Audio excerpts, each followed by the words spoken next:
ফরিদাবাদ মডিউলে সেখানে কিন্তু এই ফরিদাবাদ মডিউলের একটা যে ভূমিকা সেই ভূমিকা ছিল এবং এরই মাঝখানে কিন্তু যেটা দেখা গেল যে ফরিদাবাদ থেকে প্রচুর বিস্ফোরক উদ্ধার হয়েছে। আর এই মুহূর্তে দাঁড়িয়ে গুজরাট থেকে এক ধরনের জৈব বিষ পাওয়া গিয়েছে। জিহাদিরা সেই জৈব বিষ নিয়ে বাজারে সার্ভে করছিল, বাজারে তারা সার্ভে করে সেই বিষ তারা বাজারে মেশানোর চেষ্টা করছিল। যে বিষের কথা আমি বলছি সেই বিষটির নাম হচ্ছে রিসিন বিষ। এটা ভীষণ ভয়ঙ্কর বিষাক্ত একটা বিষ, যার কিন্তু কোনো রকম কোনো প্রতিষেধক পর্যন্ত নেই। মানে আপনি যদি সবজির মাধ্যমে সেটা খেয়ে ফেলেন তাহলে আপনি কিন্তু বাঁচতে পারবেন না, কোনোভাবেই বাঁচতে পারবেন না। এই বিষটা বিষাক্ত গ্লাইকোপ্রোটিন স্তন্যপায়ী প্রাণীর কোষের যদি সংস্পর্শে আসে তাহলে কিন্তু প্রোটিন সংশ্লেষ করার যে ব্যাপারটা সেটা কোষটা বন্ধ করে দেয়, ফলে খুব স্বাভাবিকভাবে কোষের মৃত্যু ঘটে। আর যদি কোনো তরল বা গুঁড়োর মধ্যে দিয়ে এই রিসিন বিষটাকে মিশিয়ে দেওয়া হয় তাহলে কিন্তু বিষক্রিয়া এবং সেই বিষক্রিয়া থেকে মৃত্যু অনিবার্য। রিসিন জৈব সন্ত্রাস চালানোর একটা ষড়যন্ত্র এবং এই ঘটনায় কিন্তু গুজরাট থেকে একজন ডাক্তারকে গ্রেফতার করা হয়েছে। কেন বলুন তো? ডাক্তার, ইঞ্জিনিয়ার, এদেরকে এই জিহাদি সংগঠনগুলো টার্গেট করছে কেন? তাদের দ্বারা পেনিট্রেশন হচ্ছে, কিভাবে এই পুরো পেনিট্রেশন হচ্ছে, এই সমস্ত কিছু নিয়ে কথা বলবো। আমার সঙ্গে রয়েছেন আন্তর্জাতিক সম্পর্ক বিশেষজ্ঞ শুভাশিস ব্যানার্জি। শুভাশিস, একদিকে যেরকম আমরা দেখলাম যে সোমবার ফরিদপুর থেকে প্রচুর পরিমাণে বিস্ফোরক উদ্ধার হয়েছে, তারপরে সন্ধ্যায় আমরা দিল্লিতে ব্লাস্ট দেখলাম। এবার যেটা জানা যাচ্ছে যে এই যে জিহাদিরা তারা কিন্তু জৈব বিষ, এই রিসিন বিষ, যেটা নিয়ে কিন্তু বাজারে 6 মাস ধরে বাজারে রেকি করেছে, যেখানে বাজারের মধ্যে এই বিষ মিশিয়ে, সবজির মধ্যে এই বিষ মিশিয়ে কিন্তু সাধারণ মানুষকে টার্গেট করার একটা ছক তারা কষেছিল। যদিও পুলিশের তৎপরতায় তাদেরকে ধরা সম্ভব হয়েছে। এই বিষ, এই জৈব বিষ কিভাবে একটা মানুষকে শেষ করতে পারে আপনার কাছে জানতে চাইব।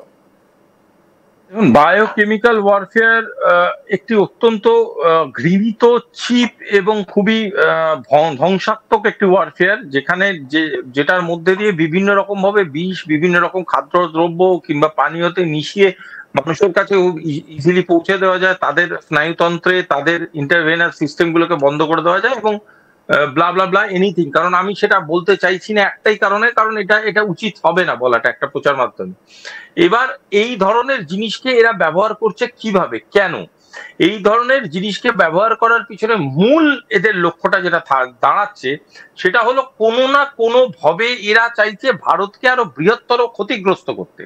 এই ক্ষতিগ্রস্ততার লোভে তারা এতটাই নিচে নেমে গেছে যে আজকের ডেটে দাঁড়িয়ে কনভেনশনাল ওয়ারফেয়ার আমরা দেখেছিলাম, নন কনভেনশনাল ওয়ারফেয়ারও দেখেছি, তাদের যে বিভিন্ন রকম ভাবে টেররিস্ট আক্রমণ করে কিভাবে আমাদের ক্ষতিগ্রস্ত করেছে। তৃতীয় যেটা বায়োকেমিক্যাল ওয়ার দেখছি আমরা, তো মানে এর কোনো লিমিট নেই, মানে ক্ষতির কোনো লিমিট নেই। কত রকম ভাবে আমাদের ক্ষতিগ্রস্ত তারা করতে পারে, তার জন্য তারা উজ্জীবিত, তারা অনুপ্রাণিত, তারা ভীষণ ভাবে মোটিভেটেড এবং তারা চাইছে বিভৎস রকম একটা পরিণতির দিকে ভারতবর্ষকে ঠেলে নিয়ে যেতে।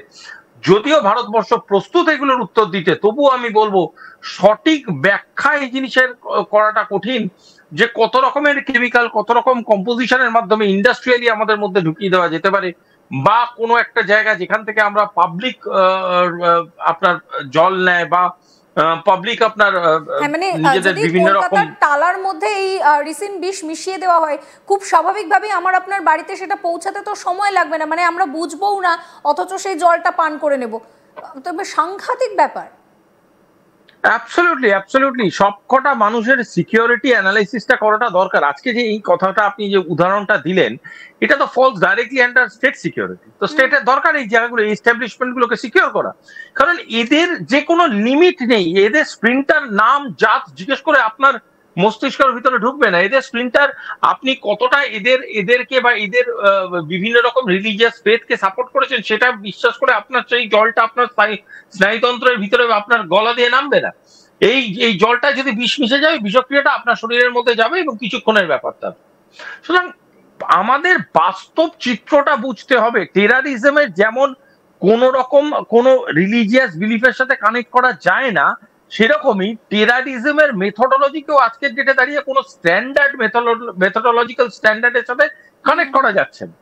সুতরাং যে ঘটনাগুলো ঘটছে এই ঘটনাগুলোকেই আমাদের স্ট্যান্ডার্ডাইজ একটা অ্যানালিটিক্যাল অ্যাপ্রোচে এগোতে হবে। যা যা আছে, কি কি ঘটছে, কি কি ঘটনা হচ্ছে, কোথায় কোথায় ঘটনা হচ্ছে, কিভাবে ঘটনা হচ্ছে, এগুলো বুঝতে হবে। লজিস্টিক্স চ্যানেলগুলো ধরতে হবে যে কোথা থেকে এই জিনিসগুলো আসছে, যারা সাপ্লাই করছে তারা কারা, একটা জিনিস লক্ষ্য করে দেখুন, এতদিন দেখতাম সমাজের একদম নিচু স্তরের মানুষগুলো এর সাথে যুক্ত থাকতো।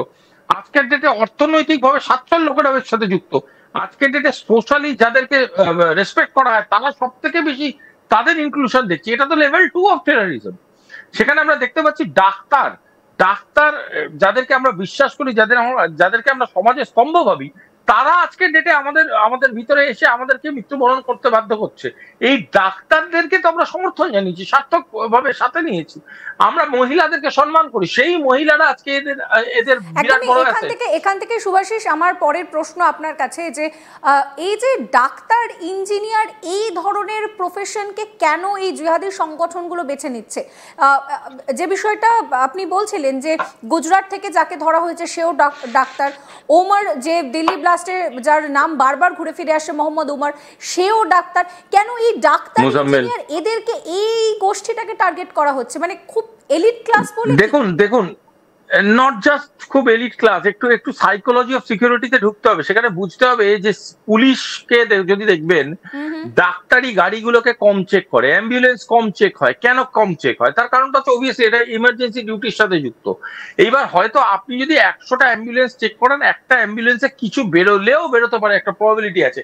কিন্তু বাকি যে 99টা অ্যাম্বুলেন্স আছে, তারা যে আপনার প্রতি একটা ক্ষোভ, উদ্বেগ এক্সপ্রেস করবে, সেইটার ওজনটা কিন্তু মারাত্মক, এবং সেটাতে শহর ভীষণভাবে এফেক্টেড হয়ে যাবে। সুতরাং পুলিশকে অটোমেটিক্যালি অ্যাম্বুলেন্স ছাড়তে হয়। ফেক পেশেন্ট না সত্যি পেশেন্ট সে জানে না। ডাক্তার যখন যাচ্ছে, ডাক্তার সে তার পরিচিতি দেখছে, সে অবভিয়াসলি ডাক্তার, সে তার আইডি প্রুফ দিচ্ছে। খুব জোর কি করতে পারে, সে আইডি প্রুফটাকে ভ্যালিডেট করতে পারে। হ্যাঁ, ভ্যালিডেটেড হচ্ছে। এবার যদি তন্ন তন্ন করে তার গাড়ি সার্চ করে, এটা প্র্যাকটিক্যালি সম্ভব না। এই যে আইডি প্রুফের কথা আপনি বলছেন, সেটাও তো ফেক হতে পারে। এই যে দিল্লি ব্লাস্টে ওমরের ক্ষেত্রে যে গাড়িটা এতগুলো হাত বদল হয়েছে, যতবার হাত বদল হয়েছে ততবার তো ফেক কাগজ দিয়ে হাত বদল হয়েছে। হ্যাঁ, এটা একটা নতুন কোনো ট্রেন্ড না, এটা টেররিজমের বহু পুরনো ট্রেন্ড। আমি এরকমও কেস স্টাডি দেখেছি, শুনেওছি। অ্যাক্সিডেন্ট হওয়া গাড়ি দীর্ঘকাল পড়ে আছে, সেই গাড়িটাকে রিভ্যাম্প করেছে, আবার করে নতুন করে ঠিকঠাক করে একটা ফলস প্লেট লাগিয়ে সেই গাড়িটা চলছে। এবং দেখুন, প্র্যাকটিক্যালি সব সময় সর্বদা সম্ভব হয় না যে একটা গাড়িকে আইডেন্টিফাই করে তাকে চার্ট করে 100টা গাড়ির মধ্যে থেকে ধরে ফেললে ওয়েল এন্ড গুড, আরো ভালো সিকিউরিটি সিস্টেম। বাট সবসময় এটা ধরা সম্ভব হয় না, এবং এই লুপহোলস গুলোরই অ্যাডভান্টেজ নেওয়া হচ্ছে এদের মূল কাজ। এবং এই অ্যাডভান্টেজ গুলো নিয়ে এরা দিনের পর দিন এমন ভাবে এরা অ্যাটাক গুলো সাজিয়েছে, যেগুলো ভীষণভাবে পাবলিক লাইফকে এফেক্ট করে। আমি বারবারই বলছি যে এই যে এদের যে পরিধিটা, সেটা কিন্তু শুধুমাত্র এই একটা গাড়ির উপরে নয়, এই পরিধিটা অনেক বেশি, এবং বহু লোক এর সাথে যুক্ত। সেই লোক বা সেই কমিউনিটি বা সেই জায়গা যেখান থেকে এই লোকগুলো বিলং করে, সেই জায়গাগুলো ধরতে হবে। এই যে লজিস্টিক্স, এই যে মুজাম্বিল যে লজিস্টিক সাপোর্ট দিয়েছে, স্টোরেজ লোকেশন দিয়েছে, সেই মুজাম্বিল নিশ্চয়ই সেই স্টোরেজ লোকেশন বা লজিস্টিক্স দেওয়ার জন্য 100 জনের সাথে মিটিং করেছে, কথা বলেছে। কাদের সাথে কথা বলেছে, কোন কোন লোকের সাথে কথা বলেছে, কি কি ভাবে কথা বলেছে, কি কি মানে ট্রান্সফার হয়েছে তার জন্য, কোথা থেকে টাকার ট্রানজাকশন হয়েছে, সে তার মোবাইল গত 1-2 মাসে কোথায় কোথায় গেছিল, ফ্রিকোয়েন্ট ভিজিটস কোনগুলো, এই গোটা রেকর্ড গুলোকে নিয়ে অ্যানালিসিস করতে বসতে হবে।